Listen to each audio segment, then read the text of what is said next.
কৃষি কাৰ্যৰে স্বনিয়োজনৰ বাদ বুলিছে খুমটাই বৰহালিকচনৰ এগৰাকী যুৱকে মিশ্ৰিত কৃষি পামৰ জৰিয়তে স্বাৱলম্বী হোৱাৰ লগতে আন কুৰিটা পৰিয়ালক সংস্থাপনৰ পথ দিছে পল্লৱ গগৈ নামৰ যুৱকজনে আদৰ্শ কৃষক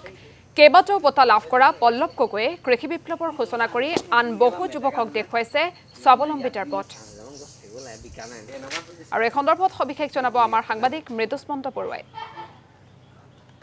হয় পথাৰো আমাৰ বজাৰো আমাৰ চাওক এই স্লোগানটিকে শিৰোগত কৰি এগৰাকী 12টা বছৰে কৃষি কৰ্মৰ লগত জড়িত হৈ আছে এগৰাকী ব্যক্তি আৰু আদৰ্শ হৈ পৰিছে এক প্ৰকাৰ আৰু চাওক খুমটাইৰ যি বুঢ়ালিকচনৰ এই পল্লৱ গগৈ নামৰ কৃষকগৰাকীয়ে 12টা বছৰে মিশ্ৰিত কৃষি পামৰ জৰিয়তে নিজেও উজলিছে আৰু আনকো উজলাবলৈ সক্ষম হৈছে আৰু এই মুহূৰ্তত আমি সেই মিশ্ৰিত কৃষি পামখনত উপস্থিত আছোঁ আৰু আমি সামগ্ৰিক পৰিৱেশটো দেখুৱাইছোঁ এয়া হৈছে যি বুঢ়ালিকচন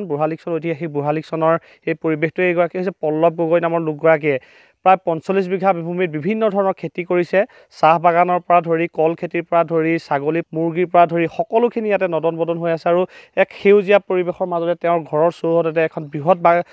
এখন বাগান আছে আৰু তাৰ সমান্তৰালভাৱে সকলো ধৰণৰ ইয়াতে খেতি তেওঁ কৰি আছে আৰু 12টা বছৰে এনেধৰণে খেতি কৰি তেওঁ লাখ লাখ টকা উপাৰ্জন কৰিছে আৰু প্ৰায় 30টাকৈ পৰিয়ালক ইতিমধ্যে সংস্থাপন দিবলৈ সক্ষম হৈছে আৰু বিভিন্ন ধৰণৰ বঁটা ইতিমধ্যে পাবলৈ সক্ষম হৈছে আৰু এই লোকগৰাকীৰ কাহিনী আমি প্ৰতিদিনে দৰ্শকসকলৰ বাবে লৈ আহিছোঁ প্ৰথমতে অভিনন্দন জনাইছোঁ আপোনাক আপুনি কেতিয়াৰ পৰা খেতি কৰিছে কেনেধৰণে কৰিছিলে নমস্কাৰ প্ৰথমে মই প্ৰতিদিন টাইমৰ সমুদৰ্শলৈ মোৰ ফালৰ পৰা উদ্যোগী মিশ্ৰিত কৃষি পামৰ পৰা আন্তৰিক ধন্যবাদ জ্ঞাপন কৰিছোঁ আৰু লগতে যিহেতু এই বঁটা যেতিয়া মই পাইছিলোঁ 2020 চনৰ পৰা প্ৰায়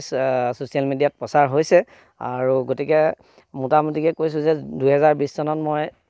কলৰ ওপৰত ৰাষ্ট্ৰীয় পুৰস্কাৰ পাবলৈ সক্ষম হৈছিলোঁ আৰু 21 চনত দিল্লীত ইন'ভেটিভ ফাৰ্মাৰ এৱাৰ্ড পাবলৈ মই সক্ষম হৈছিলোঁ খেতি কেতিয়াৰ পৰা আৰম্ভ কৰিছিল খেতি প্ৰায় মানে আজিৰ পৰা এনেই খেতি কৰি থকা 15 বছৰমান হৈ গ'ল মই লাগি থকা খালি ফাৰ্মিং টাইপত মানে যিটো বিজ্ঞানসন্মত কৃষি বুলি কয়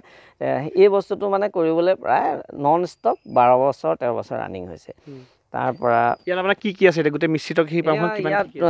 গাহৰিৰ পৰা ধৰি গাহৰি কল বুলি ক'লেতো মোক আৰু চবে চিনিয়ে পায় আৰু হাঁচি গছ ৰোপণ কৰিছোঁ তামোল গছ ৰোপণ কৰিছোঁ আৰু লগতে ফিচাৰী দুটা আছে সৰুকৈ আৰু লোকেল মুৰ্গী পালন কৰিছোঁ এতিয়া নতুনকৈ আকৌ ড্ৰেগনৰ খেতি কৰিম বুলি ভাবিছোঁ মনতে তাৰপিছত আৰু লগতে এই তোমাৰ ছাগলীৰ ফাৰ্ম আছে এনেকৈ বিভিন্ন দিশত কৰি থকা আছে আৰু পাৰৰ ষ্টল ফিডিং কৰিবলৈ আৰম্ভ কৰিছোঁ মই কৰি আছোঁ প্ৰায় তাৰ পৰা তেনেধৰণে কৰি থকা হৈছে আৰু ভাবি আছোঁ কিমান কি আকৌ নতুনকৈ এখন মই ব্ৰইলাৰ ফাৰ্ম ৰেডি কৰিছোঁ তাত 3000 ব্ৰইলাৰ পুহিবৰ বাবে কিমান মানুহ জড়িত হৈছে আপোনালোকৰ এতিয়া মানুহ মানে তোমাৰ মোটামুটি বাগানৰ লেবাৰ সিহঁতি লগাই প্ৰায় 20টামান পৰিয়াল বুলিয়ে ক'ব পাৰি কাৰণ যিহেতু এইবাৰ মোৰ নিজৰ উপৰিও সেই যি 45 বিঘা মাটি বুলি কৈছা তেনেকৈ বেলেগৰ বাগানো লোৱা হৈছে মই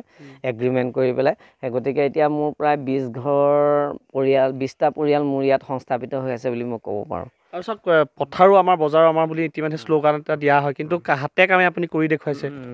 সেইটো এটা কথা মানে এনেই ৰাস্তাত কৈ থাকিলে কামত নাহিব পথাৰ আমাৰ বজাৰ আমাৰ পথাৰত নামি পেলাই ক'ব পাৰিব লাগিব আৰু এটা কথা মই অনুভৱ কৰোঁ যে আমি জন্ম যিদিনা হওঁ সেইদিনাখনৰ পৰাই আমাৰ যুদ্ধ কাৰণ কেলৈ আমি জন্ম হোৱাৰ পিছদিনাখন অকণমান মানুহ এটা কেঁচুৱাটোৰ ডেভেলপ হয় তেনেকৈ লাহে লাহে হৈ এদিন খোজ কাঢ়িবলৈ আৰম্ভ কৰে এদিন সেইকাৰণে এই ফাৰ্মখন যে মই গঢ়ি তুলিছোঁ মানে এটা পৰ্যায়ত তেনেই নগণ্য আছিলে তাৰপৰা আজিৰ তাৰিখত মই কমানে কৰি গৈ আছোঁ কাৰণেহে ডেভেলপ হৈছে আৰু সদায় মই ইয়াত সোমালে মোৰ এইখন মই ৰণথলী বুলি ভাবোঁ কাৰণ কেলৈ ইয়াত যিমান কষ্ট কৰিম সিমান মই ইয়াত ছাকচেছ হ'ম আৰু মোৰ ফাৰ্মখন ডেভেলপ হ'ব চাকৰিৰ পিছত দৌৰাতকৈ যদি মৃদুস্পন্ত বৰুৱা আপোনাক এই মুহূৰ্তত ধন্যবাদ জ্ঞাপন কৰিছোঁ আপুনি এই সন্দৰ্ভত আমাৰ দৰ্শকসকলক সবিশেষ জনোৱাৰ বাবে